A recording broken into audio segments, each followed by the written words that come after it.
السلام علیکم ورحمۃ اللہ وبرکاتہ۔ کیا آپ کے دل و دماغ میں بھی منفی خیالات کا طوفان برپا ہے؟ آپ کا دل بے چین اور بے سکونی پریشانی کے شکار ہے؟ تو اگر آپ کا جواب ہاں میں ہے تو آج کی ویڈیو آخر تک دیکھیں۔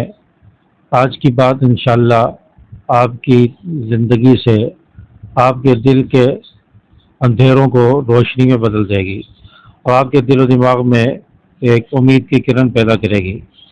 دیکھیں، جب انسان گناہوں پر نادم ہوتا ہے، توبہ استغفار کرتا ہے، تو اللہ تبارک و تعالیٰ نہ صرف اس کے اعمال کو سنوارتے ہیں بلکہ اس کے دل و دماغ کو بھی سکون ملتا ہے۔ دل و دماغ کو بھی اللہ تعالیٰ سکون عطا فرماتے ہیں۔ انسان جب گناہوں پر نادم ہوتا ہے اور توبہ استغفار کرتا ہے تو اللہ کی رحمت انسان کی طرف متوجہ ہوتی ہے۔ جب اللہ کی رحمت انسان کی طرف متوجہ ہو تو انسان جو ہے سکون پاتا ہے۔ تو انسان کو اپنے گناہوں پر ہمیشہ نادم رہنا چاہیے، گناہوں سے توبہ کرنی چاہیے، ہمیشہ استغفار کرتے رہنا چاہیے، استغفار کو اپنی زندگی کا حصہ بنانا چاہیے۔ استغفار یہ وہ عمل ہے کہ جو انسان کے دل و دماغ سے منفی خیالات کا، منفی سوچ کا اور وسوسوں کا بھی خاتمہ کرتا ہے اور انسان کو سکون عطا فرماتا ہے۔ لیکن جب انسان توبہ استغفار کرتا ہے تو اللہ کی رحمت انسان کی طرف آتی ہے اور اللہ کی رحمت کے انسان کے لیے امید کی کرن لے کر پیدا ہوتی ہے۔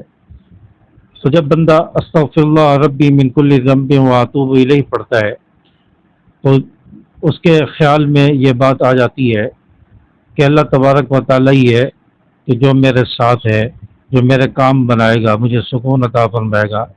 جب اللہ تبارک و تعالیٰ ہمارے ساتھ ہے تو کوئی چیز مجھے نقصان نہیں پہنچا سکتی۔ میرا سکون، میری بے چینی اور میرے جو پریشانی ہے ان کا خاتمہ اللہ تبارک و تعالیٰ ہی فرمائے گا۔ تو یہ چیز انسان کے اندر پیدا ہوتی ہے، ایک امید کی کرن اور امید پیدا ہوتی ہے۔ تو دیکھیں، انسان کو اللہ کی رحمت سے نا امید نہیں ہونا چاہیے۔ اللہ کی رحمت جب انسان پر ہوگی تو ایک امید پیدا ہوتی ہے، اور امید جو اللہ کی رحمت سے پیدا ہوتی ہے تو انسان کو اللہ کی رحمت سے نا امید نہیں ہونا چاہیے، اور مسلمان جو ہے وہ اللہ کی رحمت سے نا امید نہیں ہوتا۔ جب اللہ کی رحمت آ جائے تو انسان کی پریشانیاں، مشکلات، بے چینیاں، بڑے سے بڑے گناہ وہ بھی انسان کے معاف ہو جاتے ہیں۔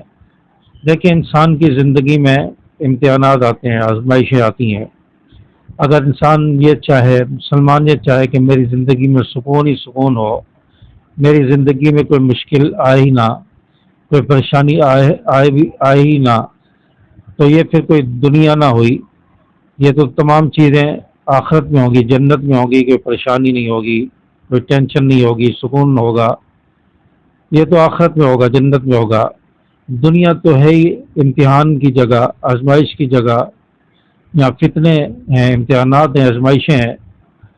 تو انسان کو یہ سوچنا کہ میں نمازیں پڑھ رہا ہوں، میں ذکر و اذکار کر رہا ہوں، استغفار پڑھ رہا ہوں، تو اب میری زندگی میں سکون آنا چاہیے، کوئی مشکل آئی نہ، ایسا نہیں ہو سکتا۔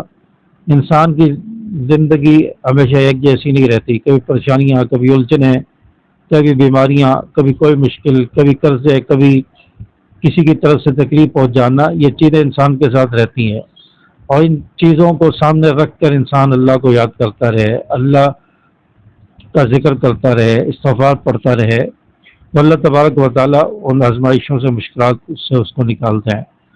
لیکن اگر دنیا میں آزمائشیں نہ آنی ہوتی، پریشانیاں نہ آنی ہوتی، تو سب سے زیادہ مستحق وہ انبیاء علیہ الصلوۃ والسلام تھے، پھر ان کے بعد صحابہ کرام ہیں، ان کے اوپر مشکلات، آزمائشیں نہ آتی۔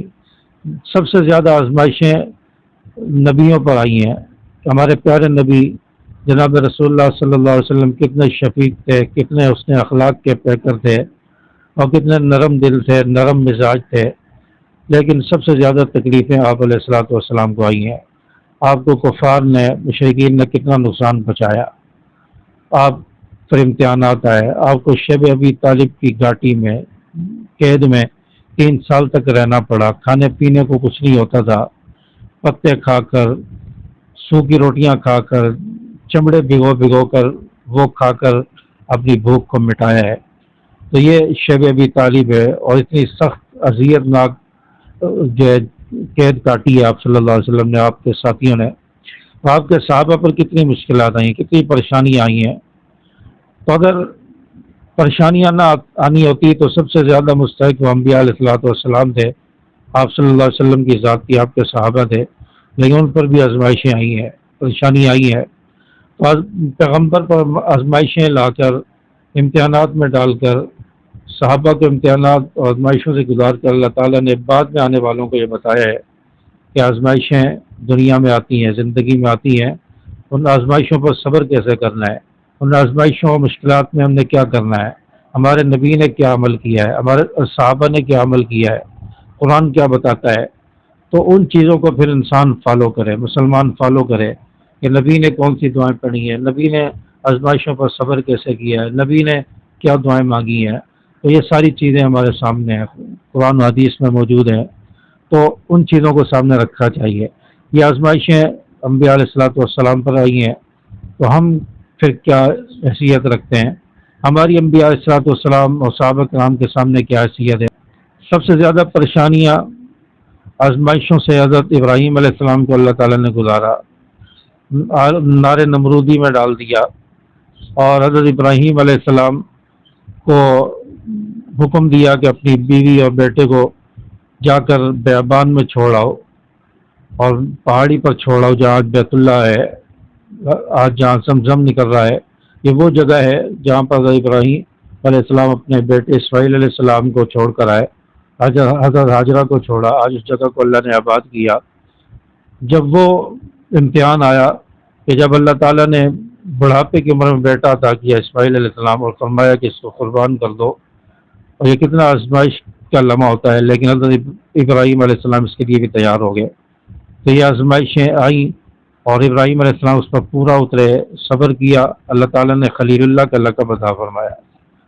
تو دیکھیں، زندگی میں آزمائشیں آتی ہیں، مشکلات آتی ہیں، پریشانی آتی ہیں، ہم نے اس پر نا امید نہیں ہونا، پریشان نہیں ہونا، مایوس نہیں ہونا، ہم نے استغفار کو اپنی زندگی کا حصہ بنانا ہے، استغفار کرنا ہے، اور کوئی پریشانیاں مشکلات ہیں اس پر صبر کرنا ہے، اللہ تعالیٰ سے دعائیں مانگنی ہے کہ یا اللہ ان آزمائشوں سے، مشکلات سے مجھے نکال دے، رحمت کے دروازے کھول دے، رزق کے دروازے کھول دے، امید کی کرن پیدا فرما دے، اندھیروں کو، بند راستوں کو کھول دے۔ یہ دعائیں اللہ تعالیٰ سے مانگتے رہیں، تو دیکھیں اللہ تعالیٰ پھر آپ کی مدد بھی فرمائے گا، مشکلات دور بھی فرمائے گا، اور اللہ تعالیٰ کے ہاں آپ کے درجے بھی بلند ہوں گے، اللہ تعالیٰ کے آپ پسندیدہ اور اللہ تعالیٰ کے محب بھی بنیں گے۔ تو انشاءاللہ آج سے امید ہے کہ آپ استغفار کو اپنی زندگی کا حصہ بنائیں گے، اور اللہ تبارک و تعالیٰ کی رحمت اور اس کی امید سے آپ کے مایوس نہیں ہوں گے۔ السلام علیکم ورحمۃ اللہ۔